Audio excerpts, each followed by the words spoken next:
This week on Dance of Joy, we talk about dunking cookies, amateur chiropractory, and tongue-twisty chants. All that and more as we watch Season 5, Episode 2 of our favorite 80s hit sitcom, Perfect Strangers.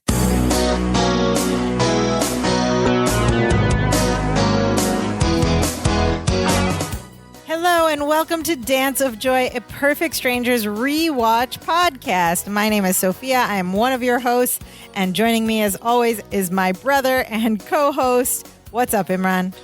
How's it going, sister? It's going well. What are you up to? Oh, not much. I'm a little bummed out. You know, if 2022, if these times weren't crazy enough, the ice cream manufacturer Klondike just announced they are ceasing production of the Choco Taco. Yeah. I'm going to miss me a Choco. Who doesn't love the Choco Taco? Yeah, a lot of people are upset about that. Alexis Ohanian, the Reddit guy, also known as Serena Williams' husband, offered to buy the rights of Choco Taco to keep it alive. Listen, I don't know if that was a successful offer or not. It's not like I ran out and bought all the Choco Tacos available in the area. I didn't do that. Or maybe I did. But you know what? It reminds me, we're talking about 80s TGIF. It reminds me of my childhood. It's been around since the 80s. You get them at the ice cream trucks, but then now you can just buy them at the convenience store. Or in the deep freezers at like the 7-Eleven. It's a waffle cone that looks like a taco with chocolate and ice cream. It's brilliant. Bring it back. And they were saying it was the perfect ice cream because you're able to get cone and chocolate and nuts and ice cream in every bite. Exactly. It was balanced bites all the time. Hashtag save the Choco Taco. Hashtag get it trending. Bring it back. Anyways, we're not here to talk about the Choco Taco, are we? No, we are here to talk about Perfect Strangers Season 5, Episode 2, entitled Liability. Oh, liability. Yeah, like in a contract, clause, liability. Right, but this is spelled Lie-ability. Oh, I see liability. What they did there. Liability. It's about untruths. Why is it titled that? Well, if you cracked open the TV guide, you would have read the description of the show that reads, a superstitious Balky predicts that Larry will suffer a tragic fate if he goes ahead with his plan to bilk an insurance company. And I love the word bilk. Bilky? Bilky. Balky stopping some bilking. Balky doesn't like bilking. Does anybody use that word bilk anymore? I'm going to bilk them for all they're worth. It's so old-timey. We need to bring back bilk and the Choco Taco. Don't bilk my Choco Taco, man. That's our rally cry. In this episode, we have our standard cast, Bronson Pinchot and Marklyn Baker as Balky and Larry. We also have appearances by Marianne and Jennifer, played by Rebecca Arthur and Melanie Wilson, respectively. We have a little bit of Belita Marino as Lydia, and of course, Sam Anderson as Sam Gorpley, as Mr. Gorpley. And then we have a guest cast member who we will talk about when we get to there. We are at September 29th, 1989. I am 13 years old. Michael Keaton's Batman had just come out the previous summer. And Batmania everyone had Batman t-shirts on around this time. And this was about the time that you and I were playing the soundtrack on repeat. The entire the Prince soundtrack is Batman amazing. Soundtrack. I still jam out to that and people make fun of me. On repeat, day in, day out. That's we listen to that soundtrack a lot. Perfect Strangers, of course, is streaming for free on Amazon Freevee. All the seasons, all the episodes, one little commercial break in the middle of each episode. It's amazing. Go there now. Watch all the Perfect Strangers. All right, we have Act 1. Let's get into this story, Liability. In the beginning of this episode, we are in the apartment and Larry's on the phone at the kitchen counter thing, and he's talking into the phone, and we hear him say, "No, don't worry. Everything's going to be all right." And he says, "No, I promise. And I'll call you back in a couple of days." And he hangs up the phone and he looks a little concerned. He's consoling someone. We don't know who he's everything's going to be okay. He promises. Yeah. And he looks concerned as he hangs up the phone. And then Balky comes out of his room to join Larry, and he Very excited. is wearing a beautiful, brilliant, very colorful story shirt, as we call them. He's worn this shirt several times. Yeah, this is definitely it's like a repeat. a white base or cream-colored base with like colorful patches of story red happening. Red and green and blue, like primary There's color. like a farmer on there. Yeah. He wears this one all the time. Yeah. It's a good shirt. Anyway, he comes out of his room and he's holding something behind his back. He's hiding something and he's very excited. And he puts on this announcer voice. And he says, we've heard that Cousin before. Larry, you and your date, Jennifer Lyons, will be the hit of the airline tennis tournament. Why? Because surprise. He says, I've decorated your tennis racket. And he pulls this tennis racket out from behind his back. That's what he was hiding. And it's all decorated in Meposian tassels. There's and like colorful, whatnot. tassely things all over, like in the middle of the racket, on the edges. Jingly things. Places you probably don't want attached to a tennis racket. I mean, you can still use decorated. it. You can still use it. Just gonna, yes. He has put Meposian decorations all over this tennis racket. And Larry doesn't seem too excited. He's just like, thanks, Balky. Yeah. And Balky's like, well, you don't seem too jazzed. And then he goes, did I go over the top with my cree-cree tassels? The cree-cree tassels, whatever that means. But Larry says, no, he loves the cree-cree tassels. I love when he just repeats things as opposed to use things. We find out who he was talking to, right? He was talking to his sister, Elaine. Yes, we've met her before. We've met her in a previous episode. Show. She got a scholarship. She plays the piano. She plays the piano, and she's into like jazz music. She got a scholarship to Juilliard School. Oh my goodness! This is a real school. This is a Juilliard prestigious is music a big school. deal. That's An amazing. actual school. And Balky thinks this is great news. Larry says it's not that great because she only got a partial scholarship. And Balky says, what? She can only go to part of the school? What does that mean? That's a nice play on partial scholarship. Yeah. And Larry explains that, no, it means that they'll only give her part of the money for the tuition, and unless she comes up with the rest, she won't go at all. And the rest is how much? A whopping $3,875. Okay, hold the phone. Is that for 1 year or like the whole, like a 4-year course? Who goes to Juilliard for 3,000 well, plus but there's twice a scholarship. 6,000? I don't know. We don't know what partial. It could have paid for maybe. 3/4 of it. But That's is that true. for like, I mean. We don't know how long she's going for. Maybe she's going for a semester or a today's course or a terms, workshop. It seems like a deal for any kind of higher education. I was like 3,000. $3,875. Very specific. But maybe in number. 1989, that was the going rate, and that was a lot of money. Juilliard, what are you doing? And then I love this exchange where Balky's like, does cousin Elaine have that kind of money? Larry goes, of course not. That's why she called me. And then Balky goes, oh, do you have that kind of money? And he goes, of course not. But he said he's going to promise her. He's going to raise that money. He's not going to let her down. He just has to think of a way to raise the money. And Balky remembered something. Balky says, remembers a Meposian fundraising tradition. And he gets very excited. He says, on Mepos, a surefire way to raise money has always been the goat spleen and pig snout breakfast. All you can eat for 50,000 digdas. Limit 10 per family. Limit 10 per family. And Larry's like, I'll think about it. And they leave to go to work. Hold on 1 second. So here we have a young Larry who's like 25-ish years old, 26. He's works at a newspaper, probably doesn't make that much money. In the basement. But has like a big, beautiful apartment. Yes. 2-bedroom. Yeah. But he doesn't have an extra 3,000 lying around. What's in his bank account at the he moment. probably lives off credit. And then credit. another thing to note, you know how we talk about these 80s shows don't have ongoing storylines. They're one-offs. They don't bring things back. This is the first of like 2 instances in this episode where we have continued with the Elaine storyline. Like you mentioned, she was in the 2nd season. Yeah. Hello, Elaine. They went to the jazz club. Remember, she knew the bouncer. She was on her way to New York to pursue music. So her music career, like Larry's embraced her music career. The family has, and that she's good. She's doing well. She got a spot at Juilliard. That's a very prestigious. So I like that. Like, there's a little bit of story arcs, a little bit of continuity. A little bit, yes. From like 3 seasons ago. It's crazy. Yes, it's good. It's good. So in the next scene, we're at the Chronicle. They've now gone to work. We're in the basement, and Balky and Larry are walking in But Larry's like in pain and he's limping and he's holding his back and he's saying, Lydia ow, is there ow. helping them too. Like Lydia's on one side, Balky's on the one side. Something has happened all of a And he's sudden. limping in, clutching his back, saying, ow, ow, ow. And of course, Lydia's there so that we can hear the explanation of what happened because Lydia's the one who says, Balky, what happened? She's there. Now Good thing she's there for our sake. Balky, what happened? And so Balky's like shuffling him across the floor to his mail table.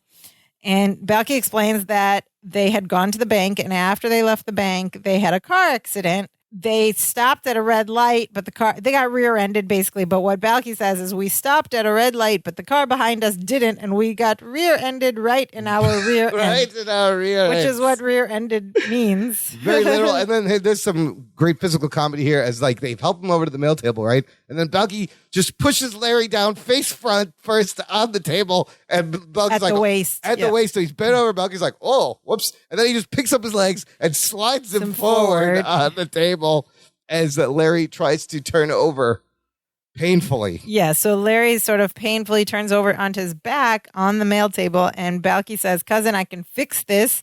I used to take care of sheep with lower back spasms. He was a sheep chiropractor, a sheep masseuse. He had didn't he have a cure earlier? Remember, he cured his back and then he couldn't move his arms. Oh, that's right. Yeah. So he's got lots of back cures here. Balky goes to Lydia. He goes, take the head, please. Oh, no. So Lydia is at one end holding Larry's head, and they have him on his back on the table with his knees up. And then Balky cracks his fingers in preparation. And Larry's like, Balky, please don't do anything. But he takes his knees and turns them one way while Lydia turns them the other way. And Larry screams. And he screams real loud. And he's like, Balky, please. And then they put him back to his original position. And then they do it again the other way. And Larry screams again. It's like, Balky, please. And now he's got Larry's legs up in the air. And Lydia's pushing his head, so he's kind of like squished. Yeah, he's in a crunch. In a crunch position, and I love this. Larry just grabs Balky, pulls him down, and he goes, please don't help me. He says it twice. Yeah. Please don't help me. And then while they're in this compromising position, right, Lydia's at one end, Balky's at the other end, Larry's on the table, Gorpley walks in and sees the whole thing. They instantly drop his legs and his head thuds on the table. Yeah. The first of many times. And Gorpley says to Larry that Balky has to sort the mail. If you want to rest, sleep on your own desk. Appleton. And Lydia's like, no, he's not resting. He's in pain. And tells Gorpley that they were just in a car accident and Larry hurt his back. And then Balky's like, yeah, and I hurt my little finger right here. Puts up his finger in his face. His little pinky finger in Gorpley's face. Lydia's like, pretend you've got a heart, Sam. But of course, Sam doesn't. He's like, oh, that's terrible. Who cares? And then he's like, get off the table. We have mail to deliver. Gorpley has an amazing scoff. Yeah, he looks over and goes, oh, he scoffs several times. And Larry's like, okay, I'll be fine. I'll get off in a minute. And Balky tries to help him again. And Larry grabs him by that little finger that he hurt. And he goes, no, please don't help me. And Balky's like, that would be my hurt finger. And Larry's like, I know. And then he pulls on it harder. Probably lets it mean. Go. Lydia pushes Larry's head back down, thuds it on the table again. Thud. She goes, Larry, I have seen some backs go out in my time. In fact, I've put a few backs out in my time. Whoa. What is she talking about? Innuendo on TGIF. What is she talking about? I don't know. Face is like, what? What are you talking about? He looks confused, and she tells Larry, she's like, take my advice, go to the hospital, get your back looked at. And Larry's like, my back goes out all the time. And he just wants them to help him sit up, and they do. And he's like, I know how to fix this. A little ice, a little heating pad. It'll snap right back into place. And then Lydia's like, I've got a heating pad, and I won't need it until, and then she thinks, the 26th. I'll go get it. Of course, Balky's confused. Hot date again. On the 25th? Is that what's going on? No. For Lydia? No. Oh. It's a lady thing. Oh, that was the joke. Yeah, you totally missed it. Okay, Balky over here. I totally pulled a Balky going, what? Why would a woman have a heating pad in her desk drawer? You missed the part where she says, "I have a heating pad in my desk drawer. I won't need it till the 26th." I thought it was tied back to the original. I put some backs out in my time joke, but your thing makes more sense. It could be that, but I'm pretty sure. Or the gentleman caller would need a heating pad for his back. She put some backs out in her time. He wouldn't be at her workplace at her desk. This is the heating pad she keeps in her desk. It's true. Yeah, okay. I think I'm right on this. Okay, listener, let us know which joke do you think it is. Could be one or two jokes. In any case, it's adult humor masked without any explanation. Yeah, so Lydia's like, I'll get the heating pad. And then Bucky's like, I'll go get the ice. Do you prefer the wet or the dry? And Larry goes, wet. And Bucky goes, excellent choice. Smokeless and it don't stick to your skin. Oh my gosh. He was going to bring him dry ice to put on his back. Okay, so they all leave and Larry's by himself on the mail table and he sort of like gets himself to the side and he's like wincing and saying, ow. And he like sits himself up on his side that he's already like scooches his butt off the table. Slides off he's like, the table. Ow. And then he gets to the ground. His feet hit the ground. He's like, oh. He's kind of in a squat, right? He can't straighten. He grabs both ends of the table and he slowly squats down. He goes, ow. And then we hear a loud cracking sound. He's like, ah. And then he's fine. Yeah.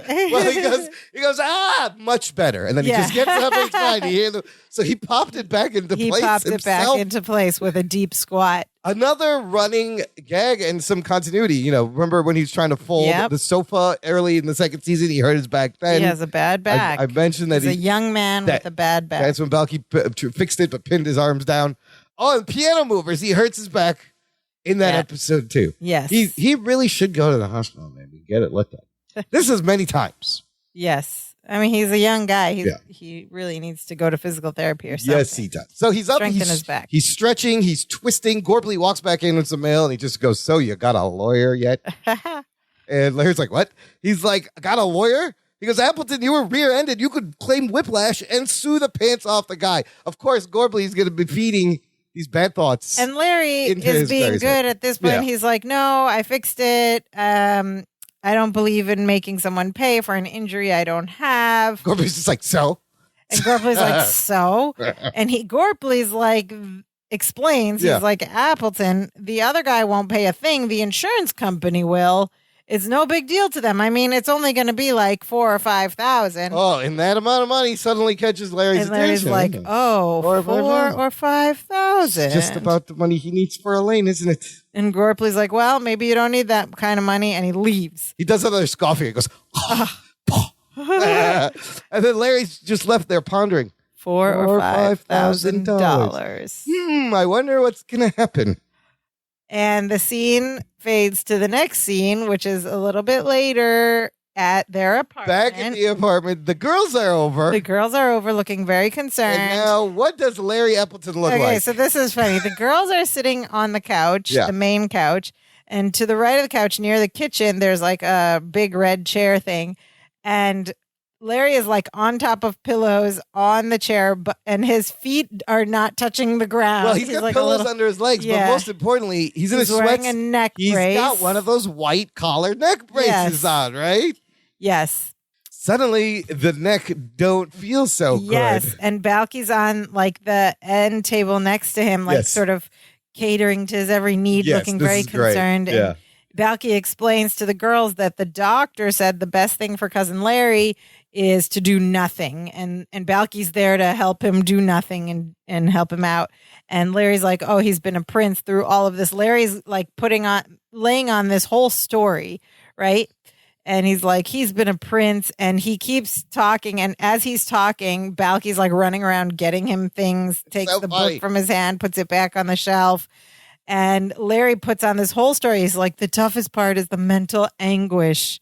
And at this point, Balky's like, you done? He takes the book, puts it on the bookshelf, and Larry says, when you're used to being an active, vital, independent member of society. And then he leans forward, and Balky grabs a pillow, fluffs it up, puts it behind him so he can lean back, right? And he's like, it's tough to sit back and not be able to do things for yourself. I love this. And then Larry lifts his leg, which aren't touching the ground, but he lifts his legs and Balky pulls the coffee table under his legs so he can put his feet on it. That's not all. And then Larry motions with his hand like a cross, and Balky gets up and lifts his leg and crosses his leg. He literally isn't doing any motion for himself.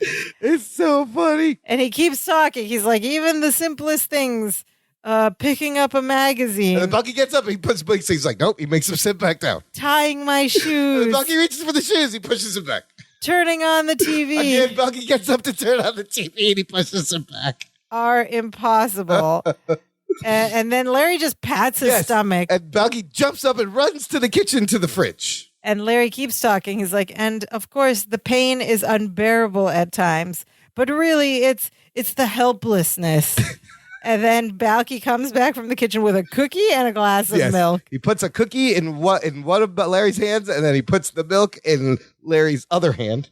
And Larry keeps talking. The complete dependence on someone else. And then Larry holds the cookie over. Balky grabs the cookie, dunks it for him. Oh, my gosh. And Larry says that I think is the toughest pill to swallow. So Balky then dunks the cookie and just feeds it to him, holding a napkin under his mouth to catch any drips. And then Larry bites it, he chews, and then he leans his head back towards Balky, and Balky wipes the corner of his mouth on the napkin. And Marianne's looking and hearing this, and she just goes, it must be pure hell. Yes. And you see Jennifer look over going. Now the dunking of the cookies is usually a recurring gag on this. When Larry does it, Larry's not a good dunker. He always loses the cookie Balky in the beverage. He nailed the dunking on the first go. Balky does it really well. He's got better timing. Balky does. Balky's all concerned for Larry too, and he says, girls, he's exhausted. Visiting hours are over.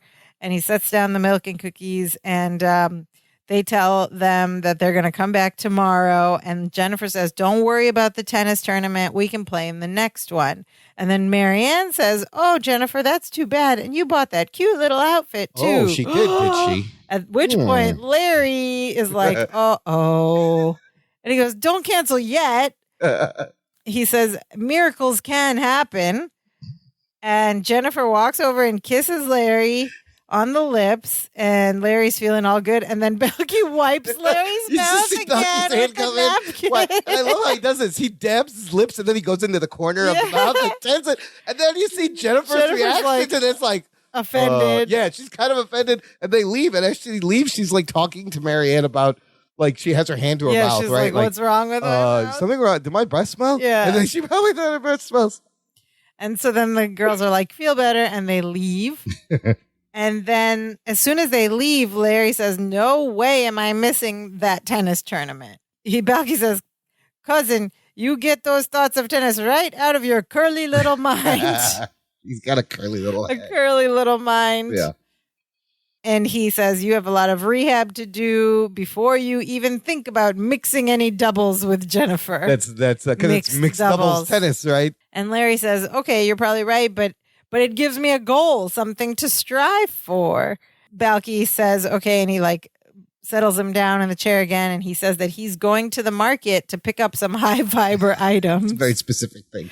And he said, you sit there and leave the striving to us. It's a big laugh at my own joke moment here. He you collapses sit there and on leave the striving to us. Sit there and leave the striving to us. And then he's gets there and goes, where do I come up with them?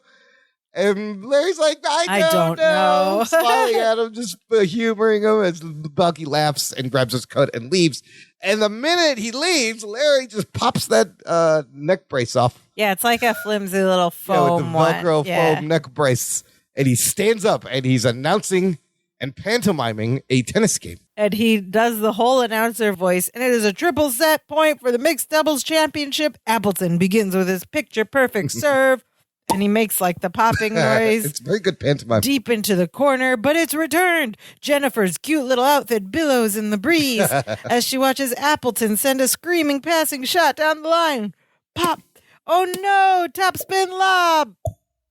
And he is acting this all out animatedly around the living room. And as he's doing this act out, Balky has returned and opened the front door, but Larry doesn't see him.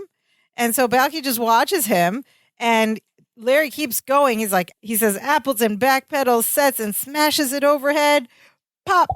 And he's like, onto the chalk for the winner. And he's like, danced himself. He's got his arms up and he's jumping up and down. And he has played tennis all the way over to the front door. So he's like right next to Balky, but still doesn't see him. And he's jumping up and down. He's like, game, set, match, listen to the crowd. And then he sees Balky and he goes, oh, and grabs his back and bends backward. Right as he tends to say, listen to the crowd. That was some quality tennis pantomiming there with the noises and everything. Yeah, and it's the only time we've seen him like be sporty. He knows all the terms too, right? Like he's really into tennis. And he's dressed in like a very 80s like sweatsuit, sporty sweatsuit and 80s Nikes. But Balky has caught him in his pantomime, and Larry goes, Balky, did you see that? And Balky's like, I sure did. Larry goes, it was a miracle for a moment. I was completely healed. Completely. But alas, the moment is gone. And then Balky just goes, alas. Larry's like, I thought you were going to the store. Balky forgot his car keys. And Larry's like, oh, lucky me. Can you just help me over to the couch? And he sticks out his elbow and he starts leaning over, expecting Balky to catch him and help him to the couch. Balky does not move. Larry falls right over onto the floor behind the chair. And I love this part because Marklin Baker's head is obscured by the chair. You just see his legs and his arms. Yeah. And then he just sticks out his hand and he goes, all right, you're right.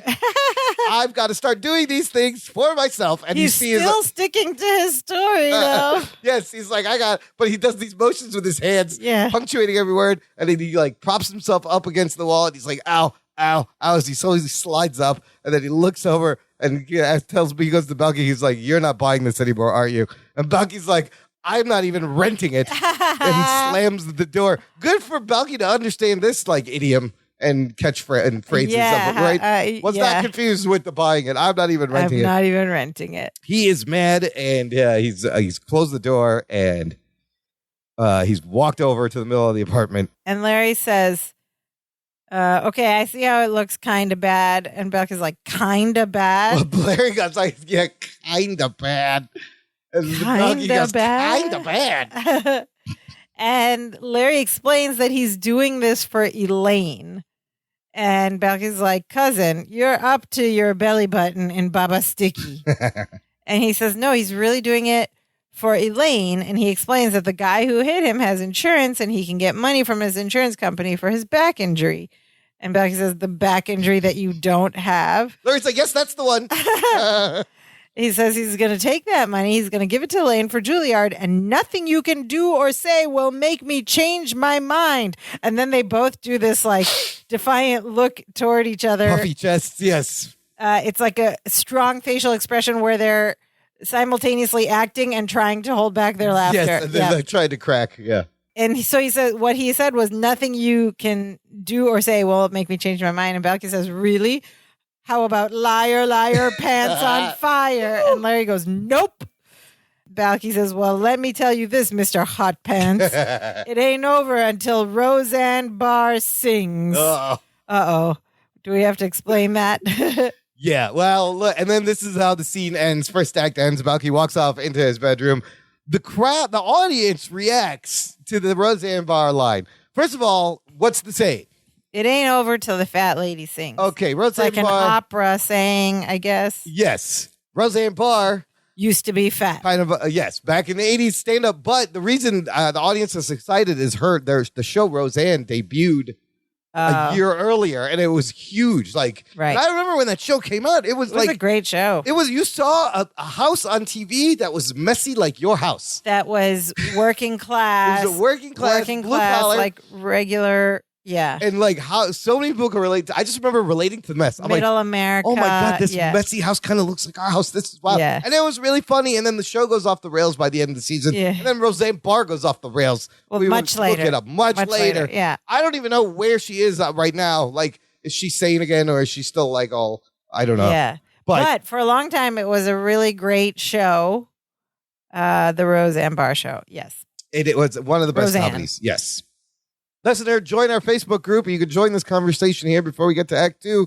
I post threads, weekly threads, a couple of weeks in advance of every episode we're doing, so you can watch along on Amazon Freebie and leave us your comments, thoughts, observations, memories of these episodes, and we will share them in the show. It's a lot of fun. There is a link in the show description, and you'll meet other Perfect Strangers fans, which there are many. Okay, so now we go to Act 2, and we're in the apartment, and it's a different day, presumably, and there's a knock at the front door, and then we pan out, and we see Larry is in a wheelchair now. Where did they get this wheelchair? Wow, wheelchair, neck next brace. Next to the couch, yes. and he has the neck brace on, yes. and he just yells, "Come in!" And the door opens, and it's like a tall man in a suit jacket and a briefcase, looking very lawyerly or insurance-y. And he is, in fact, Joseph Garber from the insurance company. He is played by actor Alan Williams, who's done a lot of 80s TV. Yeah, and he has very 80s coiffed hair. Yeah, very 80s coiffed hair. He was on Knots Landing. He's still working, maybe, possibly. It's like a handsome, coiffed-haired white man. Very insurance agent type, right? And he looks, and Larry's like, "Come in, sit down." And he looks at him, and the Joseph Garber goes, "A wheelchair. Nice touch." Nice touch. This is not the first time Joseph Garber has seen this move being played. And he has these files that he pulls out from his briefcase, these file folders, and he sits on the couch next to Larry, and he says that he's been going over the accident report, and he starts to explain. But before he can go on, Balky comes out of his bedroom. He leaps out of the bedroom into the hallway. And we got to describe what he is wearing. And, okay, so he's wearing a Chicago Blackhawks t-shirt. Yes. And like these short overalls, but they're shorts. Well, it's like furry shorts with furry suspenders. Yeah, yes. Furry shorts with furry suspenders over his Blackhawks t-shirt. And then on his head, he's got something like a bullet hat, but it's a purple cap. It's a purple cap, but it has a thick rope hanging around the ears. Yeah, and then it comes down around his neck to hold it on. One purple and then one rope just coming out of his head. out of the top of his head. Like a samurai thick purple ponytail. Rope, and it's long and it's hanging. It's dangly. And he has a broom. And these like weird like animal skin shoes over socks, like slippers over socks. And he's got one of those brooms. The only way I could describe is like when we went to Pakistan when we were kids, they had this like straw broom. Right? Broom, like a third world village broom that's made by someone by hand. And he leaps out and he's in a crouch. He squats on the floor. And Joseph Garber looks back and we get one of two amazing Myposian chants, which Balky will explain, but I think we just have to play this first chant. Instead of us doing it, let's just hear it. The crowd is going crazy, and you can hear Balky do this first chant as he walks forward.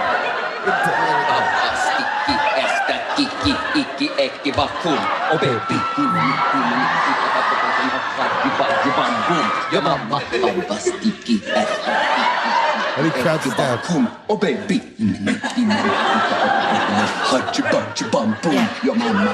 He's now he makes his way in front of the fireplace, and he's squatting in front and dancing in a squat, bouncing. He's kind of twerking in front of the fireplace while he's doing this chant, and you can hear the audience in that clip just like dying, loving it. Yeah. Now this chant is very tongue twistery. Yes. We were trying to do it, and like I love the melody, like the cadence of it. So the first part goes, how does it go? Bombastiki ektakiki iki eki bakum. Oh baby, ini pini ipapapapokanu haji paji bam boom. That's a hard one. Ya mama. Ipapapapoko no haji paji bam boom. Ya mama. It's so good. But he doesn't trip over it anytime, and he repeats it. It's so good. And then Larry just goes, he looks over at Mr. Garber. He goes, Mr. Garber's just like, what is going on? Yeah. He's like, excuse me. And he turns his wheelchair, it rolls over to Balky, and just looks at him. And Balky holds the broom up like he's trying to protect himself from Larry. And Larry's just like, what are you doing? And Balky says he's preparing to chant the Ipapapapokeno Haji Baji Bam Boom.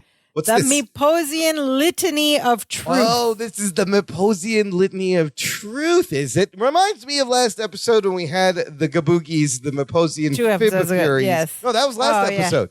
Yeah. So a lot of similarities to last episode. There was a lie. There was Myposian Fib Furies.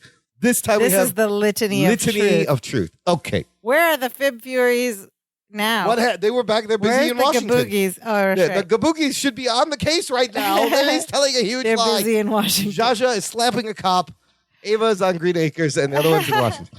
Anyways. Larry's like, do you have to do that right now? And Balky says, yes. While there might still be a small glimmer of honesty left in you, and if there is that glimmer, that small ember, the ipapapapokenu haji baji bam boom will fan it into a flame. Larry's like, okay, fine, but chant quietly. I'm negotiating here. And so Larry wheels himself back to the guy on the couch, and Balky's like in the back still chanting quietly. Yeah. And he goes, a little softer now. And then one time he goes, from the top now. Yeah, mama. Yeah, mama. Boom.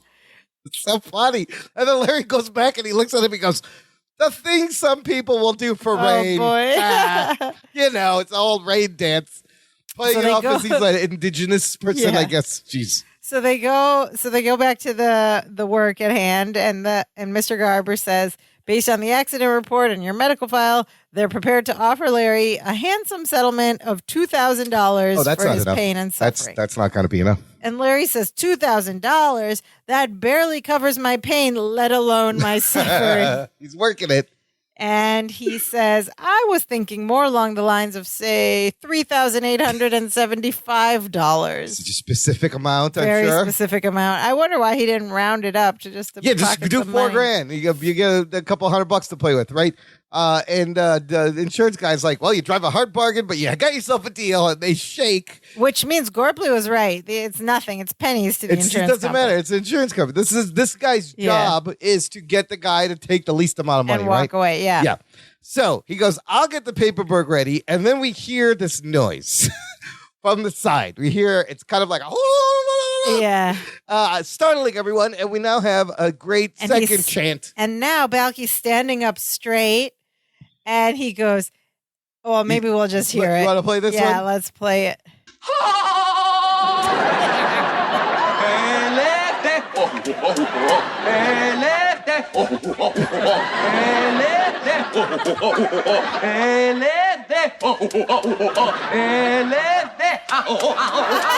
Okay, so describe that. First of all, that's such a great chant. So that on the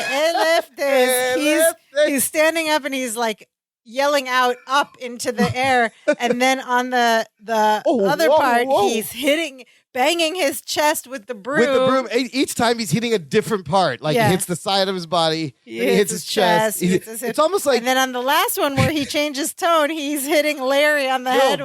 By that time, Larry has wheeled over, grabbed the broom, and smacks Balky on the head. And he goes, ow, wow, wow, wow. It reminded me of like self-flagellation that's in like Shiite religions. Religions. He does it with a broom and left. This is so good. And Larry's like, stop it. You can knock off the litany of truth. And Balky's like, I already did cause it. The litany of truth failed, as we have seen. I am now chanting the the Meposian litany of hope. Oh. For Elaine. And it's for Elaine. He says, I only hope you have not doomed her with the same fate as that great Meposian accordion player, Umpo Musicako. And Larry goes, Umpa Musicako. And he says it exactly the same way Balky says. Yeah. He says, Umpa Musicako. I never heard of him. And Balky says, so few people have. So few people have. And do you know why? Because he, too, began a very promising career in music with tainted money. So this is what he's trying to prevent Larry to do anything. Give Elaine tainted money that's going to ruin her musical career. And Larry's just like, tragic. You'll have to tell me about it later. And he starts to wheel away. And Balky grabs his shirt, pulls it, rolls it back. He goes, I think I'll tell you about it now. And Larry's just like, that's good, I guess.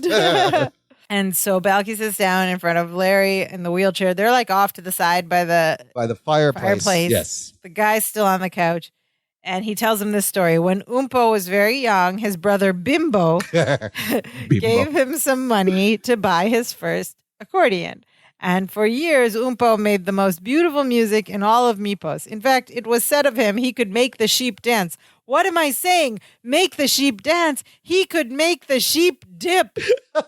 Like sheep dip. Like sheep dip, right? Didn't we have a sheep dip recipe earlier? Yeah. but also dipping is part of dancing. Yes. Like it's so Cheap funny. dip. So funny. Very like Play it's a on very words. specific joke. Yeah. And then one day Umpo discovered that the money his brother Bimbo had given him was stolen. Oh. And once he discovered that, he began to play badly, which on an accordion can be fairly irritating. That's a great line about accordions. His brother Bimbo's dishonesty robbed him of the most beautiful joy in his life, his music. And I only hope you have not doomed Cousin Elaine to the same fate. Trying to get to him. And then the insurance agent's like, Mr. Appleton, I got everything in order. And Larry turns and rolls back. And then Balky gets right in his ear, right? As he's pushing him back. And he's like, cousin, I think Mr. Garber wants to see you. He goes, listen, we both know this is a dishonest thing. And we also both know that deep down inside, you are an honest man and not a bimbo. Not a bimbo. And Larry turns and looks at Balky. He's like, did he get to him?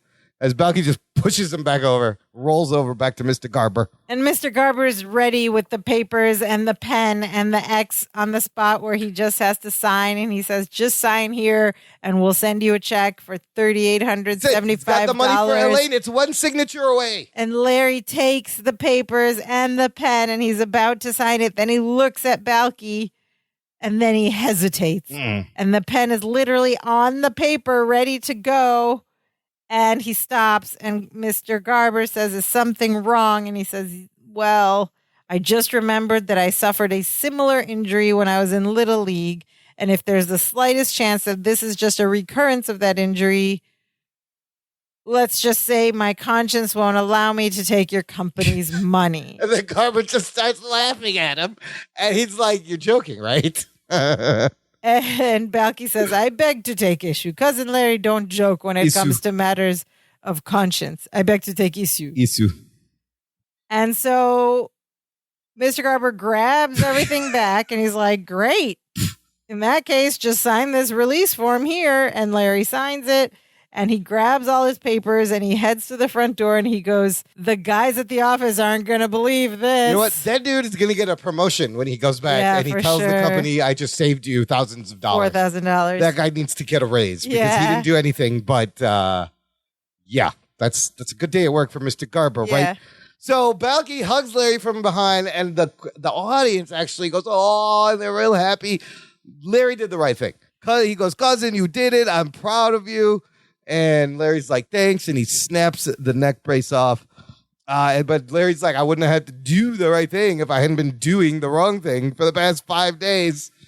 And then they both go over and they sit down on the sofa and they put their feet up. And you see that Balky is also wearing pointy shoes, pointy little elf shoes to go along with his costume. They're like animal skin. Yeah, the audience sees that and there's some chuckles because you're like, look at those shoes. And the Balky's like, it usually takes a while for your conscience to kick in. For you, 5 days is pretty good. And Larry's like, I suppose it is. Yeah, but then Larry's like, but I wasted 5 days on this when I should have been thinking about how to get the money for Elaine's tuition. That's a good point. And Balky says, I know, I'll sell my car. And Larry's like, Balky, you paid $600 for that car. And there was a whole episode about that car. Balky can't sell his car. Yes. And he's not going to make a lot of money. He said, I don't think we can get $3,875 even if we threw in the fuzzy dice. And Balky goes, but we wouldn't. Shock, which we wouldn't. We wouldn't. So he says, well, she's my sister. I'll sell my car. You know what? And that is a huge sacrifice. We know how much Larry loves his cherry Mustang. Yeah. He's selling his car. How will he get around without his car? Balky will give him a ride. Yeah, There's still one car. Yeah, they don't need two cars. But for Larry they to make... work in the same You work in the same place? Just carpool. What are you doing? But Larry to sell his Mustang is a huge thing. And right there, we hear some of our lesson time music. Lesson time. No, there's really a lesson. It's just like a moment. It's a nice, heartfelt moment. Balky tells Larry that Elaine is very lucky to have him as a brother. And Larry says, thank you. And he's like, let's go hit the used car lots. And they get up and they start to go out. And then they stop right before the front door. He's like, Balky, you're not going out like that, are you? Because he's still in this whole get up. And Balky says, of course not. Don't be ridiculous. I'd look silly like this. And then he tosses the broom onto the chair. And then he goes, okay, come on, let's go. Let's go make a deal. That was it. The broom was Just the silly part. The broom was the silly part. Yeah. And then we roll credits and all is well. Listener, check out our TeePublic shop where you can purchase Dance of Joy podcast swag, t-shirts, hoodies, cell phone cases, mugs, travel mugs, all with the logo on there. Helps support the show. And then you'll just get cool merch, cool niche merch that nobody else will have. You're going to have to explain it. That's the best part. And lefty. What did you think of this? I love those two chants. Like, they get stuck in my head. I feel like, I wonder if the whole episode was like written around the writer saying, Bronson, make up some funny chants and go. And then they wrote around it or something like that. They made up a reason. My only thing is this episode and the last episode, structurally kind of similar. There's a lie involved. Very similar. Lie and truth involved. There's a Myposian morality, chants and things and spirits in both of them, right? They're very truthful people, the Myposians. They really are. They got furies if you're lying. They got litanies of truth. We also get a backstory, like a fable about Oompa and Bimbo, Musikaco. Bimbo. Don't be a bimbo. Don't be a bimbo. No, I love all that stuff, but I was like, man, I don't know if these episodes were supposed to be, they probably weren't filmed back to back, but I was like, probably not. 2 huge Larry lies in a row where Balky has to bring him to his senses. I imagine they weren't intended to be back to back and something happened. And still funny physical comedy in both of them. And good wordplay, some funny jokes. Yeah, some good melodies. Like adult humor. A little bit, yeah. A little racy. And TGI. And a joke, which I'm still not sure I understood. And a lady joke that my brother, despite having a mother, wife, and sister. 36 years later, I'm still goes over my head. My brother did not understand that joke. Where have you been? Whoops. Don't worry. He is a good feminist. He's a good man. I can vouch for him, but he's just he misses it's embarrassing. These little details. It's embarrassing. I wonder how many other people that jokes they went over their head. I can't believe. I'm like, what? Okay. We still haven't said what the joke is, so there's probably some people still thinking. Listen, right in. We'll about what back. It is. We'll tell you in detail what goes on. Ladies need a heating pad at their desk once a month, people. On the 26th for Lydia, apparently, is what the schedule goes. Okay, anyways, any comments from our... Oh, from our listeners? Yeah, we have one comment from cousin Nicole Stoner. Thanks for writing in, cousin Nicole. Nicole Stoner, your name being my brother's favorite of all of our cousins. Cool name. And cousin Nicole writes, I'm convinced the shooting script for this episode, much like the Dance of Joy, said something along the lines of Balky performs the Myposian litany of truth and Bronson was left to his own creativity. It's always entertaining how he expands on Balky's character, especially as we advance along in the series. 100% I love agree. the little tidbits of from Mypos that they add that he just comes up with. How creative of a mind do you have to be to come up with this kind of chant? Well, you have to be. You got to be like musical too, a little bit, right? Yeah. So, like they did musicals and they were singers. Yeah. And, clearly, they could sing, right? We've heard both of them sing in perfect harmony. So, like, he's writing music. I wonder who gets credits for that. I wonder where he took inspiration, or like if he heard some other kind of chant, or even like a sound in nature, or a bird sound, or like a car sound that, and then he took that. Boom. Like it's very it's almost like very specifically like what was that? You must have heard that. That sounds like a tribal chant or a bird. Maybe he's walking in the park. Yeah, and he hears like a bird. But it sounds like a tribal chant, like a legit tribal chant. Yeah, maybe he was watching like National Geographic or something and took it from there. Don't be ridiculous. Was said once right at the end. Right at the end. Of course I have. Don't be ridiculous. And a very lovely Dimitri appearance. I like this one. Dimitri's on the bookcase where he always is, and he's got a bullet hat and a neck brace. And he is also bilking the insurance company. He is bilking the sheep insurance company. Sheep insurance. Sheep insurance. Yeah. Sheep insurance. Okay, now it's time for the segment of our show that we call Perfect Strangers Today, or PS Today, in which we talk about the plausibility of remaking this episode today, with the retelling this story in today's time. Would this episode hold up? Could we do this again? What things would change? What things would be different? What things would be the same? We discussed how like school is a lot more expensive. So he would need a lot more money. A lot more expensive. But I feel like the setup of lying to the insurance company would still hold up. I feel like that still happens. I feel like it's been done a lot, several times on sitcoms, right? Yeah. And modern times, unless there's like video of the accident, there would be video, and you'd really have to go through There would be. Somebody lengths. would have like a dash cam or something. Be like, see, he was fine. He was walking around. No problem. I think maybe it's harder to do that. And where are student loans in this whole story? Why couldn't they just take out a loan the for rest of it could have been $3,000? FAFSA or something. Yeah. Isn't that the thing? Oh, God, I hated filling out that paperwork. Yeah. You could easily he could have taken out a credit loan from a variety of lenders that. Do people still try to send bilk you mail. insurance companies with neck braces and wheelchairs and stuff like that? I feel like they do, but maybe not that old-fashioned way. I think it's probably a lot harder because it's easier to Did people prove. ever do that in real life, or was it just something we saw on television Like quicksand? shows? Yeah. Possibly. Which is actually slow sand, but Quicksand actually showed up in this new movie, Prey, on Hulu. It's a Predator sequel set in the 1700s, and there's a whole scene, and quicksand comes into play in the trapping of the Predator. It's very good. Yeah, I was like, oh my God, this is quicksand. Quicksand. But otherwise, like the storyline of trying to bilk money to pay for school could hold up. Yeah, and then ultimately getting him to trust tell the truth and not have it weigh on his conscience. I don't know. That will hold up. The chant is timeless, right? I think the things that would have to be reconsidered is like the cost and like why he needs this money from insurance versus any other way to get it. Like, well, it just happened that they got into an accident. So yeah.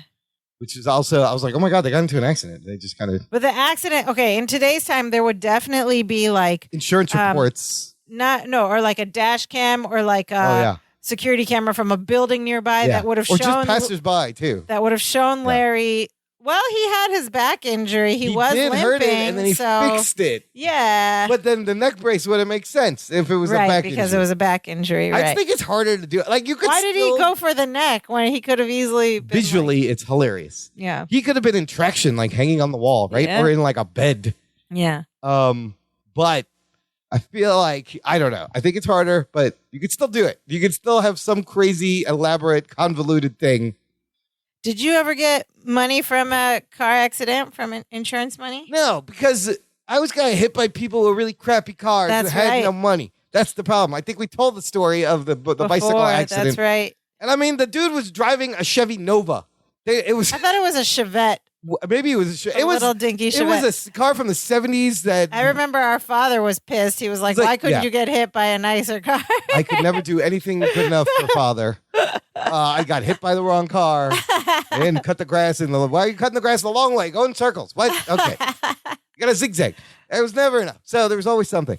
But But I've seen, I've seen things when I was in New York City. There was the scam where like a Mercedes would be driving by and a guy in the street would hit the top of the car and fall down. Oh. This was an insurance scam. This was an immediate, give me $500 and this all go away. And I won't talk about it. Yeah. So that kind of stuff still happens. Yeah.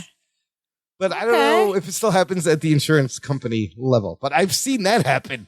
And I was like, man, that's a good one. That's a good act he's got there. Look at him. Okay. Well, yeah. Otherwise, it would hold up. Yes, it would. Listener, join us next week when Balky gets the job of editing the Office newsletter. A newspaper has a newsletter? The Chicago Chronicle has its own internal newsletter that probably is just read by the people in the basement. Yeah. I can't wait to find out what happens and what bad advice Larry's going to give Balky. Inevitably. But until then, you can support the show if you had a good time, if we made you laugh, if we made you nostalgic and think of a memory from your youth that you haven't thought about in a while. Visit our website, buy us a virtual coffee, danceofjoypod.com. There's a little buy me a coffee button there. You can buy several coffees. It helps keep the show going. It helps maintenance costs. We appreciate everyone who has thrown us a couple of dig does our way and some virtual coffee. Dig does. And if you can't afford a couple dig does, that's totally fine too, but we can get in touch with us. We would love to hear from you. We'd love to get to know who you are, what you enjoy about our show, what you enjoy about Perfect Strangers. How many tries it took you to say Ipapapapokeno? Boom. Your mama. You can do all of that by visiting our website, danceofjoypod.com. There you can find all the links for where you can listen to our podcast, where you can leave us a rating or a review. You can leave us a voice message right there from the website, or you can email us at danceofjoypod@gmail.com, or you can find the links on our website to all of our social media accounts. We're on Facebook, Twitter, and Instagram. Get in touch. There's so many ways to do it. We'd love to hear from you. We love talking about Perfect Strangers. But Imran, what is the most important thing our listeners should do? Never forget to add the fabric softener when you're doing the laundry, because nobody likes hard fabric. And always tell the truth. Oh, and tell the truth and share the show to all your friends, That's your aunts, the right answer. your uncles, your truthful your friends. insurance agent. Your insurance agents, your friends that like to lie. The and get away person with who it. rear ends you. Yeah, next person you get into a fender bender with. Tell them about Hey, our I got show. a podcast about what just happened. Maybe Yes. we should we can come to a similar agreement. Yes. Share the show. Word of mouth goes a long way, and we want everyone to enjoy Perfect Strangers as much as we do. And now we are so happy. Now we are so happy we do the dance of joy. Hey, hey, hey, hey, hey, hey, hey.